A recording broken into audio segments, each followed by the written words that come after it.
축원합니다. 학교 우리 아파트에 코로나 확진 관련된 분이 이제 발생하게 돼서 당분간은 온라인 예배를 좀 드려야 될 것 같습니다. 그래서 우리 성도님들은 좀 이해를 해주셨으면 좋겠고요. 한 일주일 정도 우리 수요 예배와 주일 예배 또 새벽 예배까지 당분간은 온라인으로 진행하려고 합니다. 이 부분을 좀 함께 기억하시고 이 상황들이 순적하게 또 오늘도 보니까 음성으로 나왔다고 하는데 당분간 또 지켜봐야 되는 상황인 것 같습니다. 그래서 조금 더 함께 기도해 주시기를 다시 한번 부탁을 드립니다.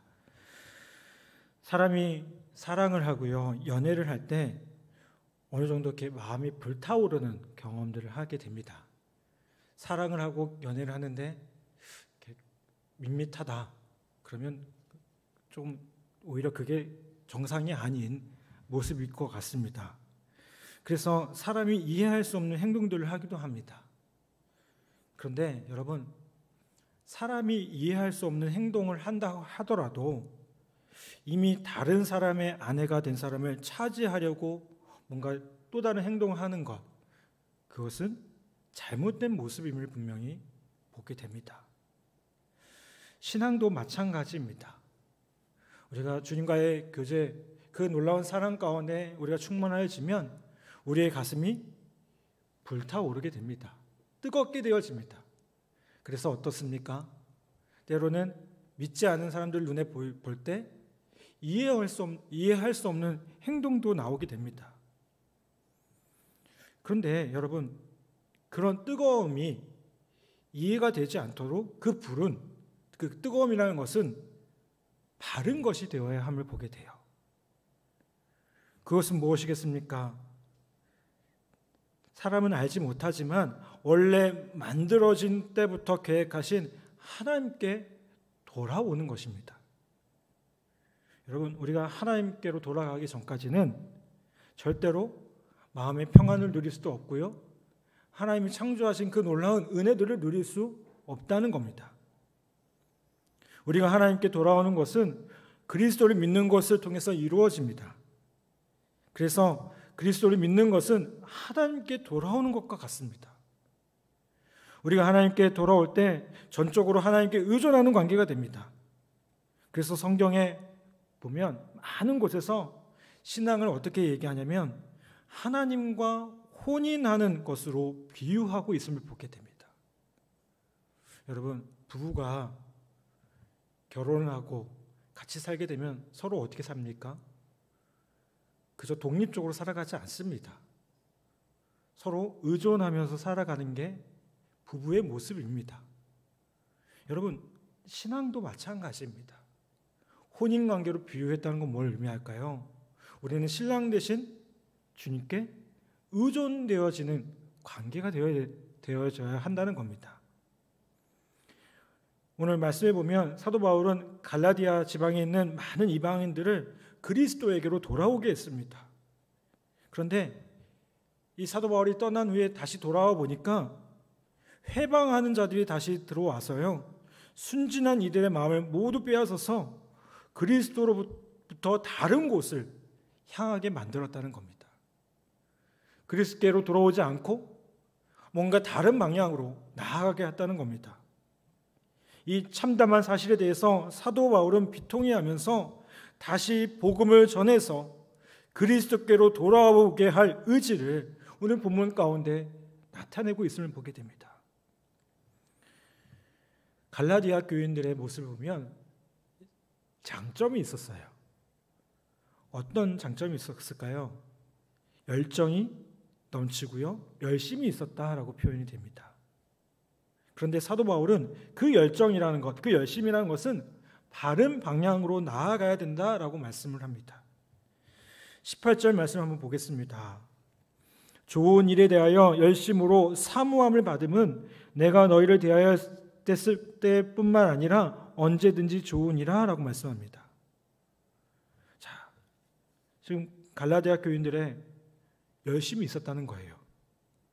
여러분, 사람의 마음은요, 열정이 있는 곳입니다. 그래서 마음으로 하는 모든 일에는 뭐가 나타나게 되어 있습니까? 열정이 나타나게 되어 있어요.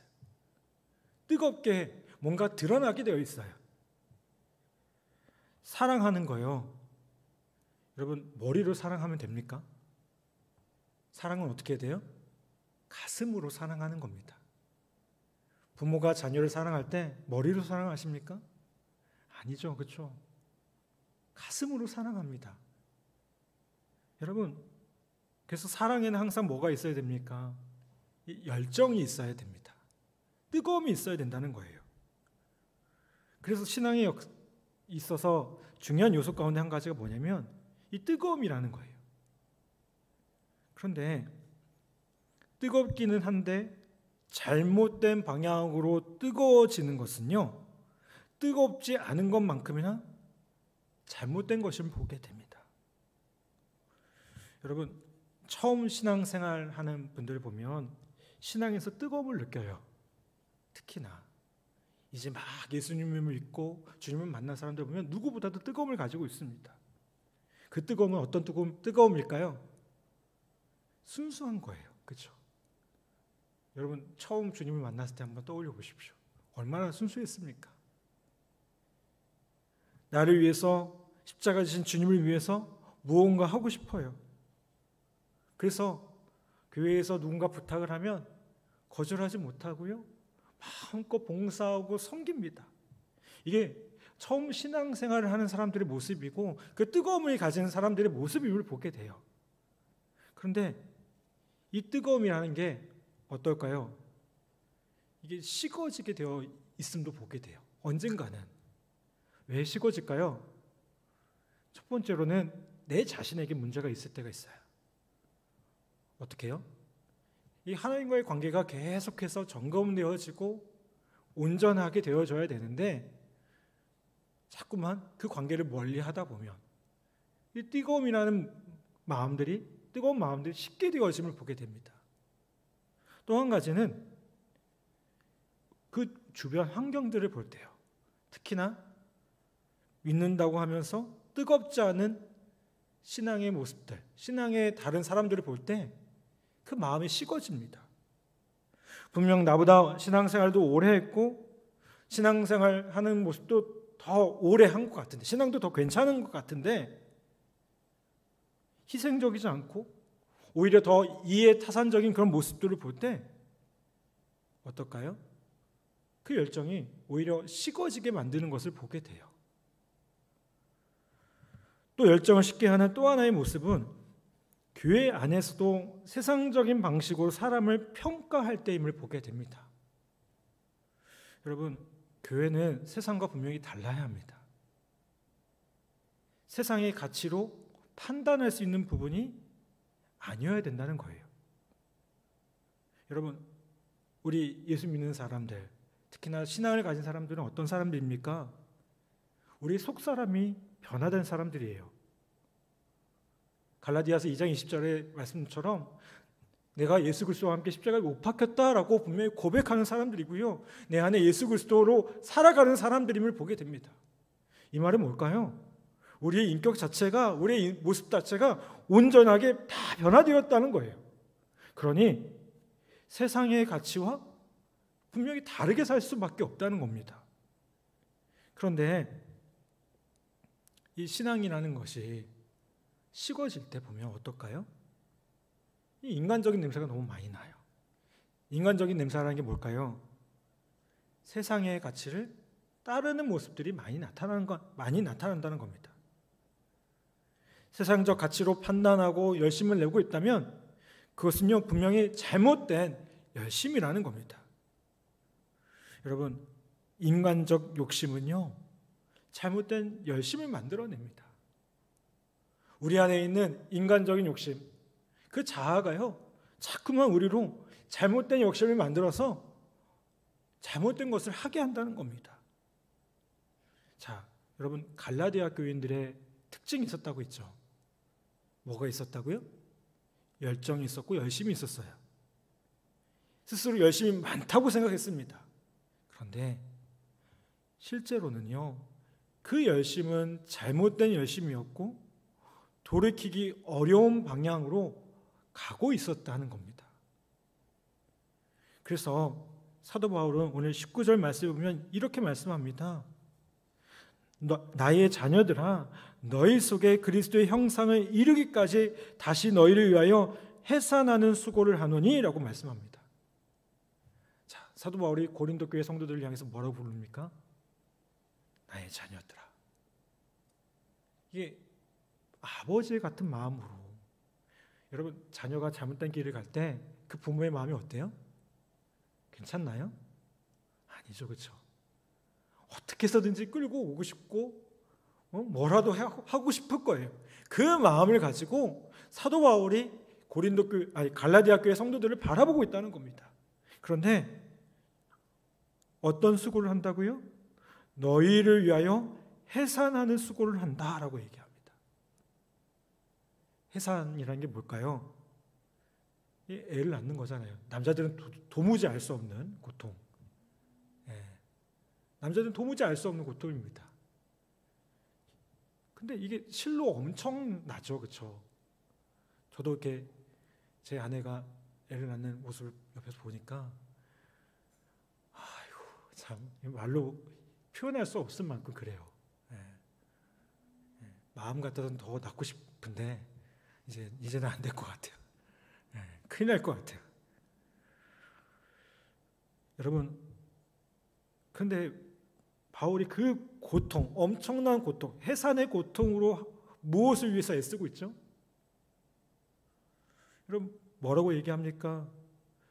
바로 너희 속에 그리스도의 형상을 이루기 위해 애쓰고 있다라고 얘기합니다.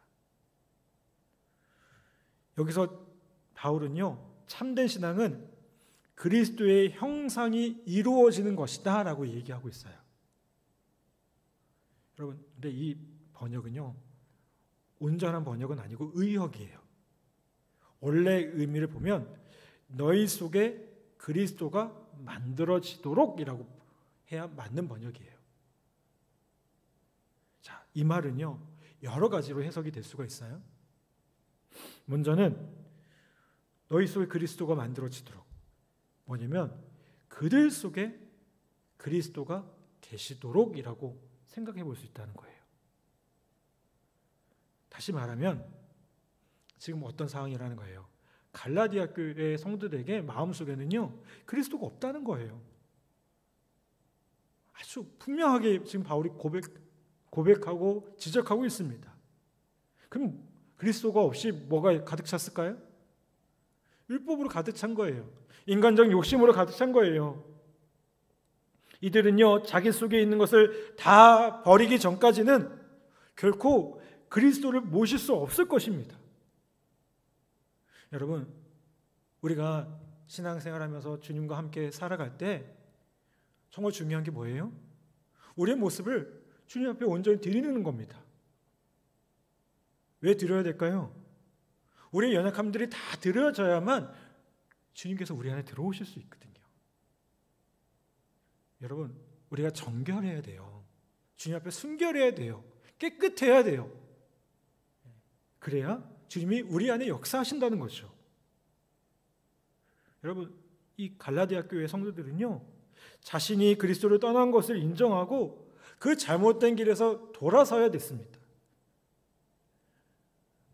사람이 만나서 이렇게 상담을 하다 보면요, 이렇게 상담이 잘 되는 경우 어떤 모습들이 나타나면 내가 어디가 잘못됐는지 무엇이 문제인지를 잘 아는 사람들은요, 상담도 잘 되고 치유가 되기 시작해요. 그런데 이 상담이 안 되는 경우 보면 어떨까요?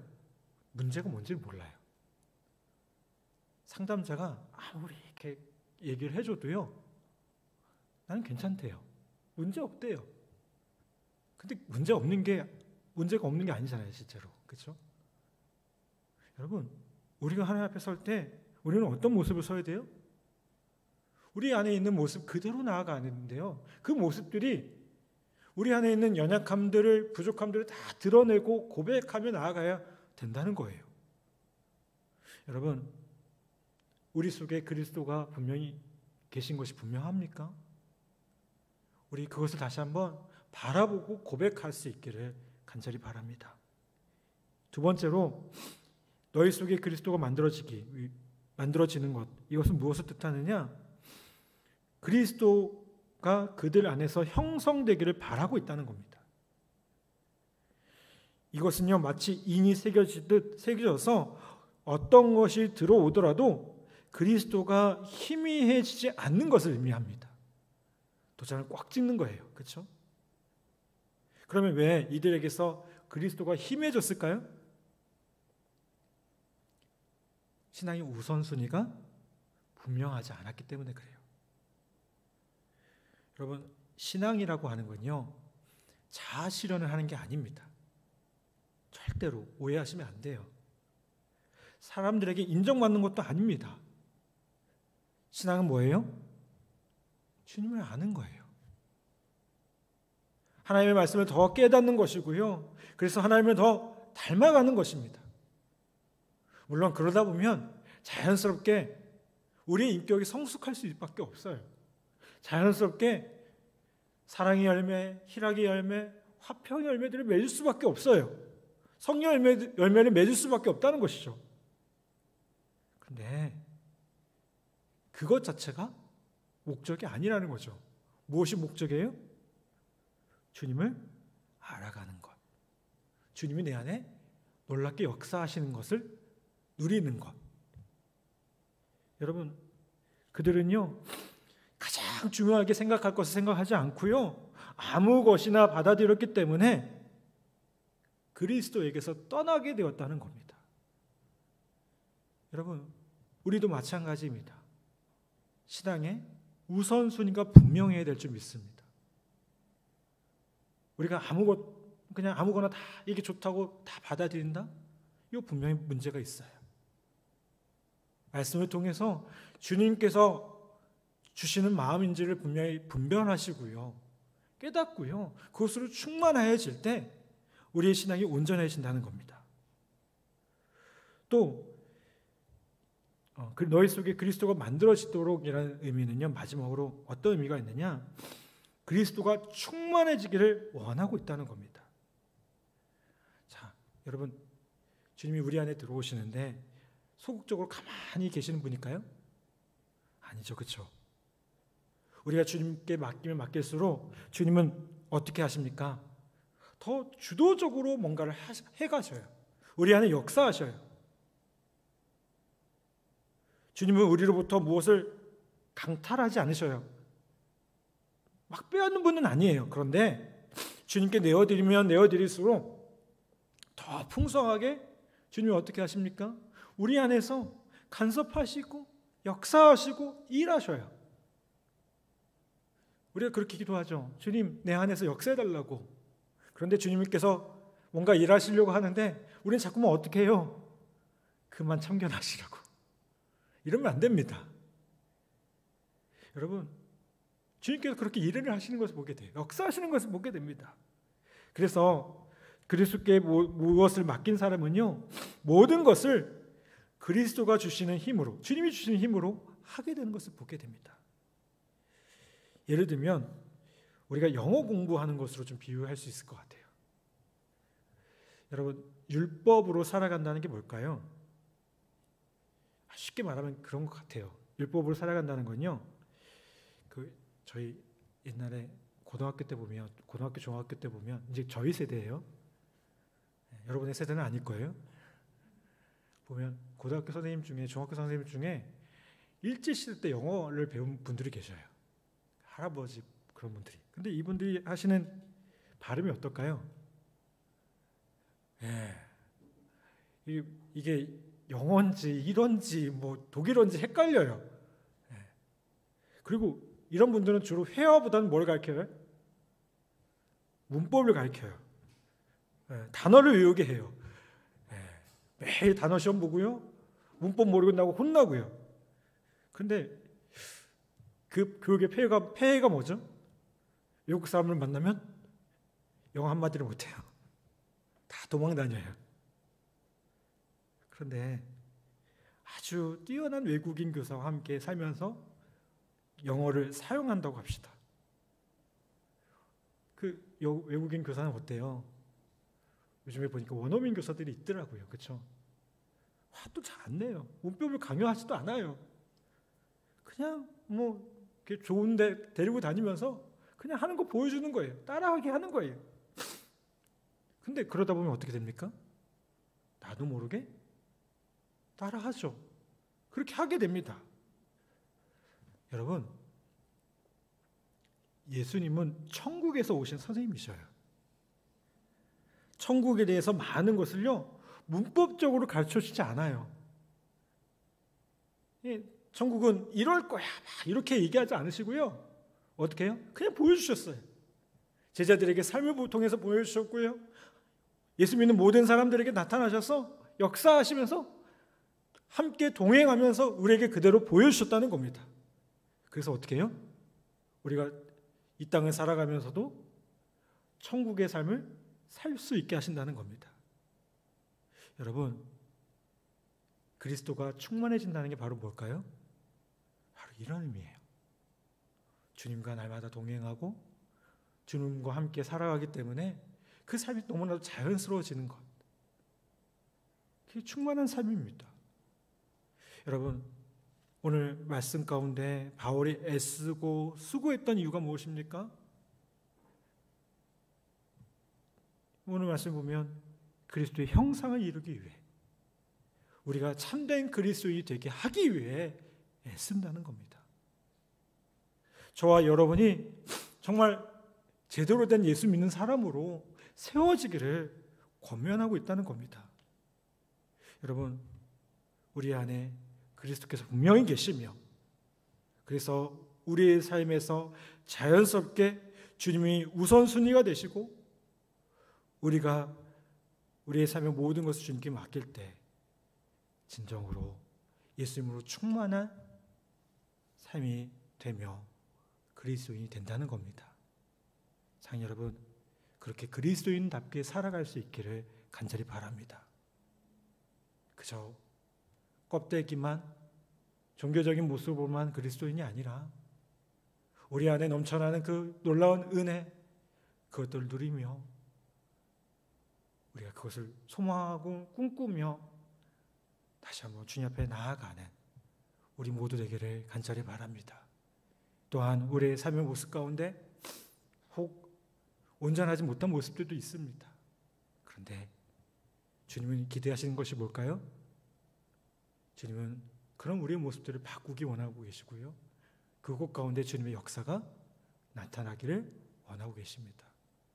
우리 그것을 기대하고 소망하며 다시 한번 주님 안에서 살아가는 우리 복된 성도들과 우리 교우들 되시기를 주님의 이름으로 간절히 축복합니다. 아멘.